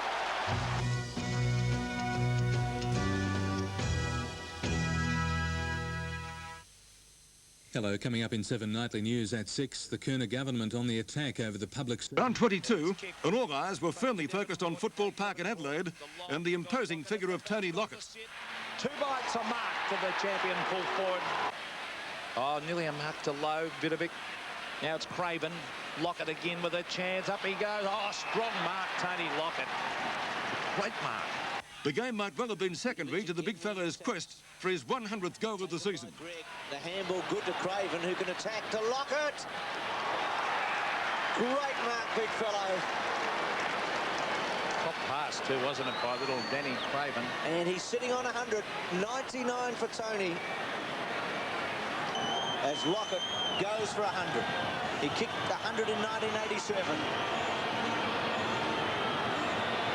Drop punt, familiar side, kicks it superbly. Straight through the middle. And the big fella, the plugger, makes it 100 goals in 1991. And they do stand and cheer him as a man and a woman as they should. Robert Harvey wears Lockett, the leaders onto the pocket. Lockett versus Maynard. Maynard comes, but Lockett's got it. He went to play on. He's on the left foot, the big fella. He slams it. He finished with 10 to make it 107 in 15 appearances. Well, I just try not to concentrate on it, you know. It's a team game and that's what we're all about here. So, you know, it was good to get it so early and, you know, the boys have done a terrific job. I think it's very hard to beat these blokes over here. Following in the footsteps of Dick Reynolds, Simon Madden and Gary Folds, Terry Danaher celebrated his 300th game against Carlton in what was destined to be a thriller. The handball over the top by Hills. Watson pays a pass for Pickett. Misses long. Buick. Watson, left foot to put Essendon in front. He has done that. Kick it towards Cavadon. Cransberg with him. Well played, Cavadon. Oh, great snap for a goal. Kickett gets to the front. The ball close to the boundary line. Kickett keeps it in. Wanganeen. Well done. Kickett, right foot. Up towards full forward. Dorotich can't mark. Bradley playing handballs it to himself. Kicks it off the ground and kicks a goal. Unbelievable stuff. Just when it looked as though Carlton might snatch victory, came this mix-up, and the Bombers survived by a kick. Over the top marks. With Glasgow very low. Glasgow knows what happened. A 4-point victory to the Red and Black, and a shoulder-high ride back to the Showers for TD. While he revelled in victory, Big Johnny Ironmonger was setting up a little party himself. He's just about there. He's done it. Unbelievable. At the throw in, Ironmonger takes it out of the air, snaps it goal with the left boot, and it bounces through for his fourth. Fitzroy were in the process of ending North Melbourne's aspirations for 1991. In the end, Ross Lyon booted through the winner, the Lions, by 1 point. The Kangaroos have been beaten at Princes Park. It might have been the grand final preview, and Dermot Brereton was on hand to test the water. He's hammered over the line. The umpire's calling play on. Brereton is very slow to get up. So too was Peter Sumich. Goal. Lawrence did well. Down went Sumich. The hand pass came from Condon. I don't think you'll get up. But when the Eagles played host to the Hawks in round 22, the West Coast were a 4-goal better side. Wilson. Oh, what was that? He's up again. Lowers up the ground and goal. It was the time of the season when coaches came under review. I spoke to the club and I thought that this is the right time for me to make an announcement that I won't be going on with coaching next year. Geelong had firmly established itself as a top 3 side, and with Gary Ablett finding touch on the eve of the finals, was too good for North. Simpson came. Ablett off the ground goals. Donald McDonald puts it out in front of Wayne Schwass. It's not a good kick, however. Bruns is close to the boundary line. He flicks it over his body and finds Couch. Oh, he's a clever player. Look at this. Artistry. Geelong peppering the goals. Brownell sets himself. No mark. Advantage. Ablett again. Yes! As Ian said, the urgency rate and desperation has just lifted a little in the last couple of minutes. But Couch will clear.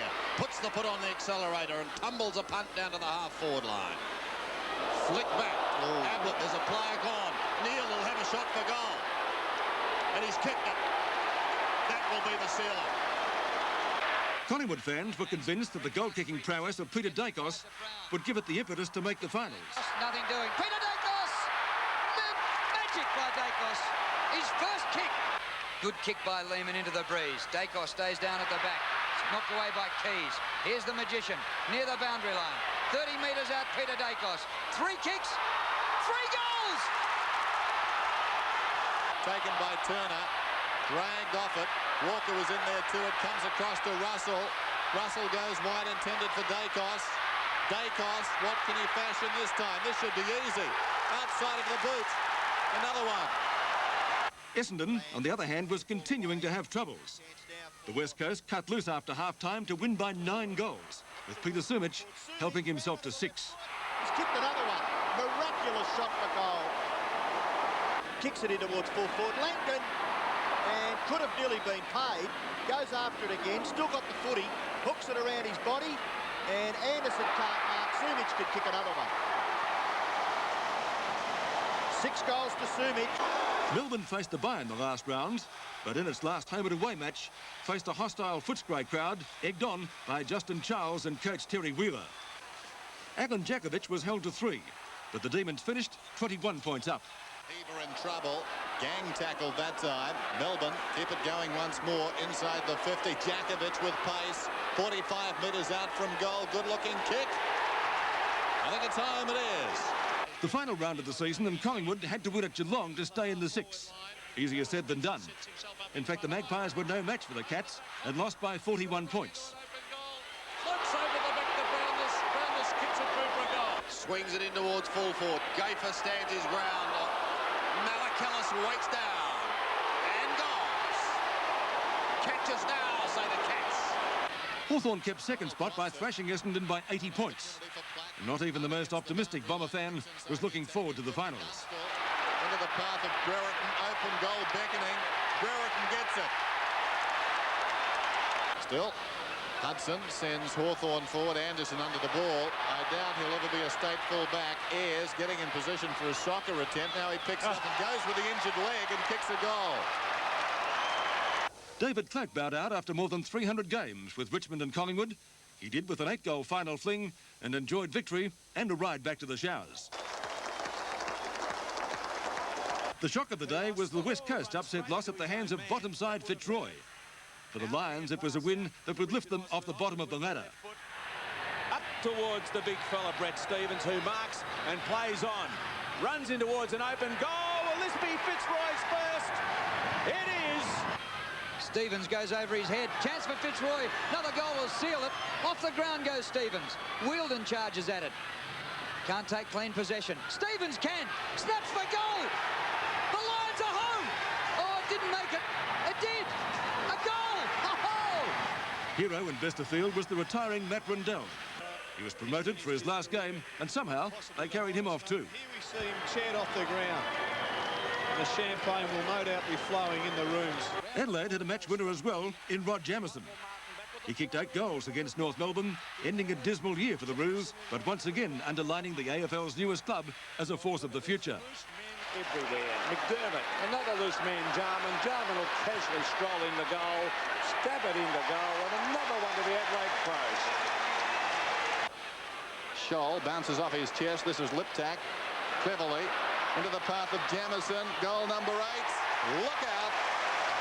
Well, just as the season started well for the Crows, it finished on a high note too. The final ladder after 24 rounds saw the West Coast Eagles 3 games clear of the field. Hawthorn and Geelong second and third, with St Kilda, Melbourne and Essendon making up the top 6. Poor old Collingwood's loss to Geelong ended their hopes of a heavyweight title defence. We'll be back to look at the finals in just a moment. Commends for a late season slump. Essendon threw literally everything at Melbourne in the opening elimination final. Oh, what a great shot we had of that, Peter. Well, I'm not going to comment on that. You saw it all for yourself. The book's coming out, it looks like. The umpire never Well, he never saw it. Just so unnecessary. Rowe. The Bombers got away to a perfect start against the Tardy Demons. Handball. Watson has a big chance. From 25, kicks the goal. Watson gets his first. The Bombers are alive. Enter Brownlow favourite Jimmy Steins. Ball's in the bottom of him. Steins breaks clear in the meantime. Almost slow motion stuff. Steins goes at goal and gets a valuable one for Melbourne. And then there was Alan Jakovic, who marked everything that came his way in the second half, and with 8 goals, ended the Bombers' hopes. Almost effective, but he couldn't clear that very big pack of players out there. Steins again, playing the game of his life. Your Jakovic, good use of the body. Stop the hand pass, though. Lovell. Jakovic again.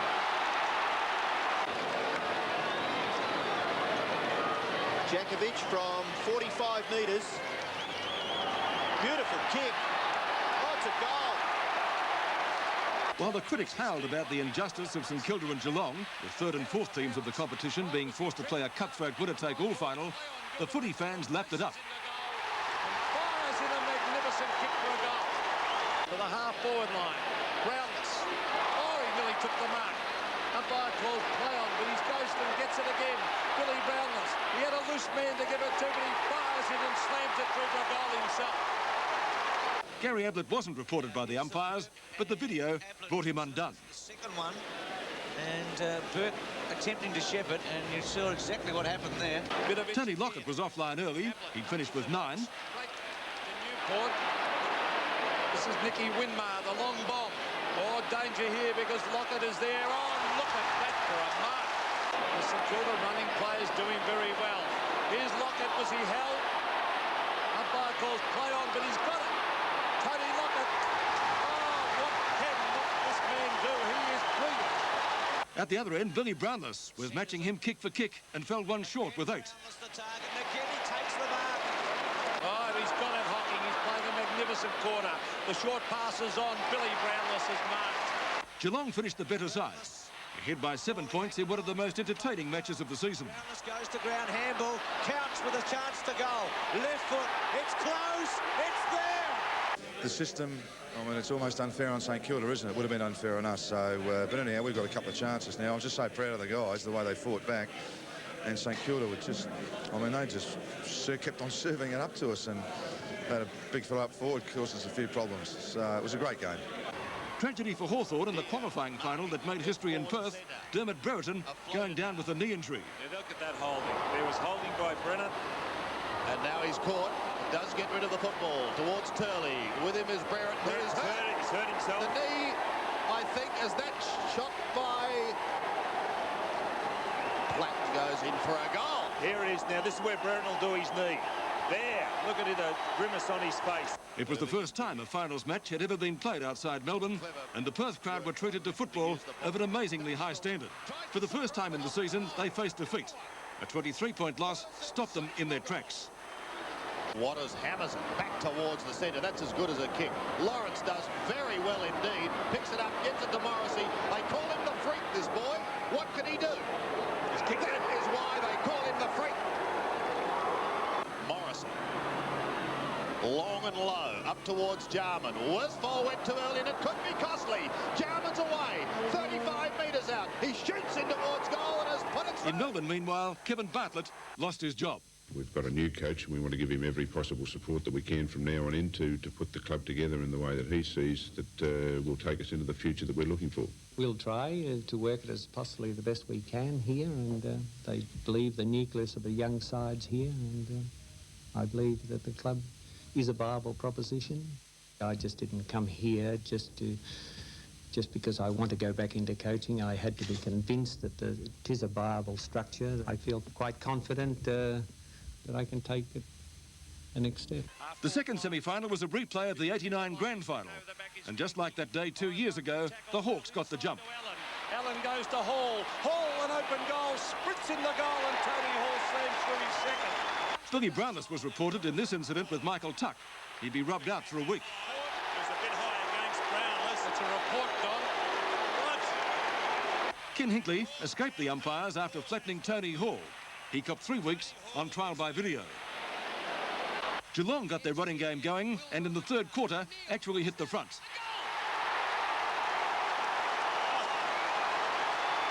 But it was not without cost. Hinkley sandwiched and carried from the field. The Rovers, Pritchard picks it up, nobody in front. A break now for the Hawks. And there's blood all over the face of... It's not Burke. The action was fast and full of finals pressure. The hand pass to Neal, who snaps. It's close. He's third. It took a free goal from Jarman to end the Geelong trout. Hudson, how'd he get that? But the hand pass went behind Jarman. Jarman snapped a goal, unbelievable. The margin, just 2 points. And for the 8th time in 9 years, Hawthorn were through to a grand final. For Malcolm Blight, the pain was obvious. The football world in general felt an even greater loss with the death of Tiger stalwart and state selector Graham Richmond. The man who was in the driver's seat through one of Richmond's golden eras finally lost his long battle with cancer at the age of 57. Thousands turned out at his funeral to pay their last respects. For the second year in a row, Melbourne and the West Coast met in the first semi-final, with the loser facing an early end to the season. Pass to Heady will be a goal. So Heady gets his first and the Eagles third. Phoebe dragged down, Waters in the thick of things to Turley, likewise. Now Turley can run in, have a shot at goal from 40 metres out, and he kicks truly. The brilliant running game of the Eagles surfaced after a tardy start with Sumich the target. Long hand pass, Matera, best man on the ground in the third quarter by a mile. He's done really well. Pike from centre wing on the outer side. Marking contest over the top. Sumich, great grab. Tremendous grab. Goal number 100 coming up, if he's accurate, 45 metres out. When the crowd likes it, he's got it. So Peter Sumich gets his 100th goal for the year. The Eagles by 38 points, and a preliminary final appointment with the injury and suspension hit Geelong. To Steins, Heady gets it down to Wilson, almost a throw. Heady's got the ball, this should be a goal. 40 metres out and closing, Brett Heady, open goal, and that should be it. Geelong were devastated by their loss to Hawthorn in the second semi-final, but shattered also by the loss through suspension of Gary Ablett, Billy Brownless and Ken Hinkley. They were undermanned up forward when they confronted the West Coast Eagles on preliminary final day at VFL Park. So maybe the West Coast are a chance to kick a goal before three-quarter time. Heady must kick it long, and he does. It'll go to the back of the pack. It may bounce through. It has. A goal to Heady. They must keep the tempo up, Geelong. Stephen Hocking's kick inside 50 metres. No mark taken. Ball at the back. Chance for Poole, and he's dogged it. And kicks it to within 30 metres. Oh, Stoneham. Chance for Scott. Oh, it's smothered. Mansfield. Oh, there's a chance. Neal's kicked the goal. It's up towards Sumich. If he takes a mark, they're in business. But he can't. He's got Heady for support. His kick is smothered. Lewis, a clever tap onto Sumich. He soccers off the ground. Which way will it bounce? Yes! In towards full forward he goes. No mark taken. Scott, can he get clear? Robert Scott, the reject is back. He shoots in towards goal and he puts it through. Still Geelong in the back line. Oh, Lewis has pinched it. There's a player on his own in the square. Sumich is going to get his sixth. Sumich has kicked six. Burke gets the tap down, but it goes to Hart. Hart will run into an open goal and kick a goal. David Hart gets his first goal, and the Eagles will march into the 1991 Grand Final now. And now the scene is set. Hawthorn, the league's most seasoned September campaigners, up against the West Coast Eagles in a grand final to remember. East versus West, as two birds of prey return to the park for a shattering climax to 1991. And tomorrow night, perhaps another first, as Melbourne's Jimmy Steins heads a class field of contenders for the Brownlow medal. Will he become the first Irishman to win Australia's football's highest honour? Just another intriguing twist to a wonderful season. Today won its fourth VFA premiership and its first since 1971 when it defeated Werribee in a thriller at Princes Park. The Redlegs were forced to come from behind but produced a fighting 7-goal third quarter to set up a 9-point win. Sandy Roberts has the details. With both sides starved of success in the past 2 decades, it was a fiery opening. But Werribee, kicking into a slight breeze, goaled first through Eames. But then in a 5-minute burst, the Redlegs slammed on 3 goals, one from Atkinson. Welsh kicked his 81st goal of the season, and then one came from pocket dynamo Bradley Gotch, who crossed over from St Kilda. But the Tigers fought back late in the term, and when O'Keefe made a remarkable recovery to goal, the Redlegs' lead was cut to just 2 points. But in the second quarter, it was all Werribee. They were far more direct and composed, and when Stephen Sells came off the bench and goaled with his first kick, the Tigers had turned a 2-point deficit into a 24-point lead. If the second quarter was Werribee's, the third was Dandenong's. The Redlegs threw caution to the wind and it paid dividends. They kicked 7 for the term. Elshaug and Gotch were inspirational, and at the final change, they'd regained the lead. The final quarter was a test of character. Damien Drum returned to the fray after being injured and goaled for the Tigers. Atkinson was then stretchered off the ground and Tiger O'Keefe sent off. But it was Dandenong who responded, and Mullane ran into the open goal to give the Redlegs a 9-point win. Sandy Roberts, 7 Nightly News. Penrith.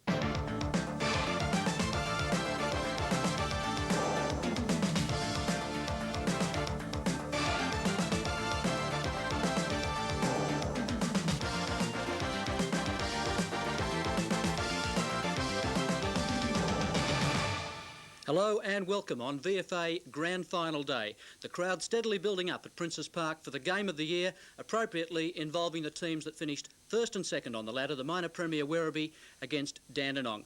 Well, Werribee can really create some history today. They've already provided their first Liston Trophy winner in 1991 a chance to take their first flag in the same year. Dandenong, on the other hand, playing in their first grand final since 1976, have a chance to win their first flag since 1971. 2 lean decades for the Redlegs. Well, this should be a confirmation of the changing of the guard in the VFA during 1991, and it's very appropriate that these two sides that have had such a fine season are through to the big one at Princes Park. Also coming up this afternoon, the final in the VFA Sprint. You'll see that at half-time. We'll keep you up to date with progress scores from the Rugby League Grand Final in Sydney between Canberra and Penrith, and of course we'll provide the winners of our viewers' competition for the mark and goal of the year. But now to Princes Park. 6 teams in action today, and in the under-19s, it was Frankston by 33 points. They were more accurate than Box Hill, 11-10-76 to 4-19-43. Then in the reserves, victory for Paran, 11-16-82 to 10-12-72. Paran by 10 points in the reserves. But the atmosphere now building up down at Princes Park. Let's join our commentary team led by Peter G. Thank you, John, and you join us as Dandenong come out onto the ground where number 1 in 91, the banner says. Well, 20 years on, that famous 71 team, can it be repeated here today for Dandenong? Never have Werribee, as they break through their banner, won a VFA premiership. They won their first final, would you believe, in VFA football only 2 weeks ago when they beat Dandenong in the second semi. So a bit of history perhaps to be made by them here this afternoon. So they're getting the feel of this Princes Park surface, which is surprisingly good. An incredible amount of rain has fallen here during the week, and they've done a great job out here to have it in superb condition. Let's have a look at the lineups for this afternoon's game, and Werribee first from the team that was in the press. You'll see the changes. Rayburn's gone onto the bench. Walsh comes onto the half-back flank. Eames will be first rover. Morgan has gone to the middle. Damien Drum to centre-half forward. Danaher starting in the forward pocket. He kicked 6 goals straight at centre-half forward in that second semi-final. Well, Werribee is a club that hasn't known any senior success in the VFA, but the majority of this team haven't been through those bad times. I asked their playing coach, Leon Harris, how hungry they are. At the moment, and I think the 18 guys who got the opportunity today want to put themselves in the history book, I suppose. So, oh yeah, the incentive is there. Never have been successful previously, so we're hoping that we can do it today. Now, there's been a contrast in the styles of the teams. Werribee, a direct team. Dandenong perhaps run the ball perhaps a little bit wider. On Princes Park, might that suit them? Oh, I don't know. It's much of a muchness, I think, so I don't think it's any advantage one way or the other, the conditions or anything like that. It basically comes down to the side that wants to win the most and puts in the hardest, I think. Dandenong's lineup, and Hollow comes in off the bench as he did last week. He impressed. Well, he's starting this week in the back pocket because Gary Frangalis' shoulder injury hasn't come up, so he's not in the team. Major positional changes are Green to first ruck, Doyle half forward flank, Marshall's at centre half forward, McKenzie at centre half back, and no Spike Milligan. No real surprise there. Tony Elshaw will start on the ball, changing rover with Brad Gotch, who's in the forward pocket. Well, I asked Elshaw a similar question to Harris. How keen are his players to return Dandenong to the glory days?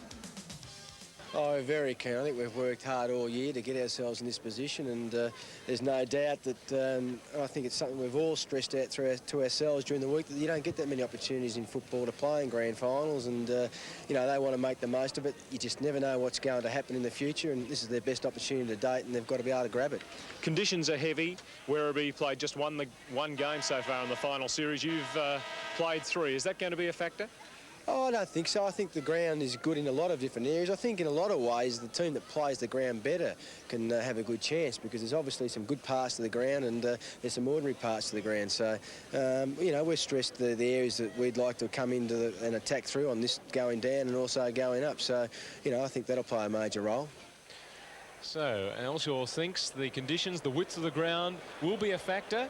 Harris thinks it won't matter. It's the team that wants it more that will win it. Stephen Sells there in the tracksuit top, starting on the bench, kicked 2 goals late in the game in that second semi. It was Werribee that jumped the better that day, and he is one of the men who's been at Werribee when they haven't been so strong, so he'll be looking forward to playing a part today. Let's go down to ground level for the playing of the national anthem, the Victoria Navy Band.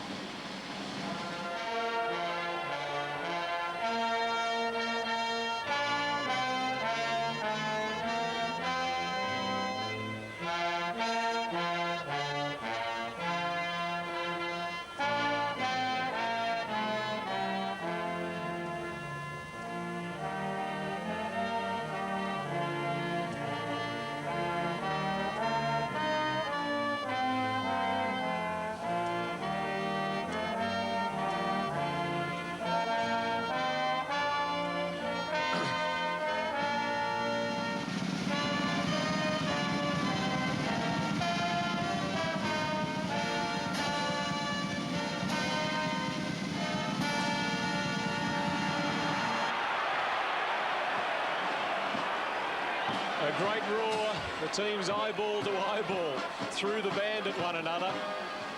I'm sure there's butterflies there, and they're quite keen to break away now as the respective captain coaches go over to toss the coin to decide which team will have the use of the breeze. We'll be going down to Ross Booth at ground level shortly to see what he thinks about that. But triple Brownlow medalist Bob Skilton and best and fairest at Port Melbourne. He played one season at Port in the VFA, tosses the coin. Tony Elshaw wins it, and he'll be going to the scoreboard end with the breeze in this first term. Great to see the chimp here, and I'm sure he's going to enjoy it this afternoon. Port Melbourne, Coburg and Williamstown have been the common denominator in all but two grand finals from 1980 to 1990. As John Bell said, in 1991, a changing of the guard. Dandenong are back there, and Werribee are here for the first time. Some fresh faces, and one just gets the sense, though, the crowd now starting to find their voice, that the spectators, too, are not used to the situation. As we look at All Day, who'll have a great go in the ruck today. He'll probably ruck all day, as his name suggests, up against Warwick Green and Greg Doyle. So a big weight on his shoulders. And with me in commentary this afternoon, as they have been all season for the last few seasons, Phil Cleary and Sam Kekovich. There's nothing like a grand final, gents. Well, I know that you've both tipped Dandenong already. Any changes? Firstly, you, Phil. No, I stick with Dandenong. There's so little separating the two teams. I think you could quite legitimately pick either side, but I just have a feeling, Sam, that Dandy will get up and win the game. I think the soft ground will help them. They do run in waves. I think they had trouble in the second semi in defence. They picked a couple of wrong cards there, but Mackenzie back on Danaher, I would suspect. I think that'll make the difference. Knight running out of defence. I think they're a very strong side. They're in form at the present time. They are very keen, as both sides are, but I just have that feeling that in the end, they'll win the game. Yes, they've got the momentum, Sam, as opposed to the fresh team. How's that going to work out? I agree with you, Peter. I totally concur with Phil's comments. I think their preparation and lead up to the finals has been far better than Werribee, having only played the one final in a month, and their form leading into the finals was ordinary, to say the least. But I selected them in the second semi-final, and whilst they got narrowly beaten, I think they can reverse the trend here today. But there's three things that have to evolve for them to maintain or become victorious, I believe. First and foremost, Elshaw's presence on the field is imperative from the outset. I think his presence and leadership is imperative early doors in view of the fact they've got a lot of inexperienced players, and I felt that Danaher and Morgan's prominence in that second semi-final had a telling effect against Dandenong, and I'm sure the Brain Trust would have made a note of that, and I think Mackenzie will screw down Danaher, and I was suspecting Mullane will pick up Morgan. Okay, let's go to Ross Booth. Good afternoon. Good afternoon, Peter. Well, the ground very boggy, a slight breeze to the left of screen. That's the way of Dandenong, and already in a change with Hollow and Wicks coming off the bench for Dandenong. So that's a change to their named lineup. Umpires Peter Carey and Jeff Morrow. Jeff Morrow, his third VFA Grand Final. And that is Jeff Morrow with the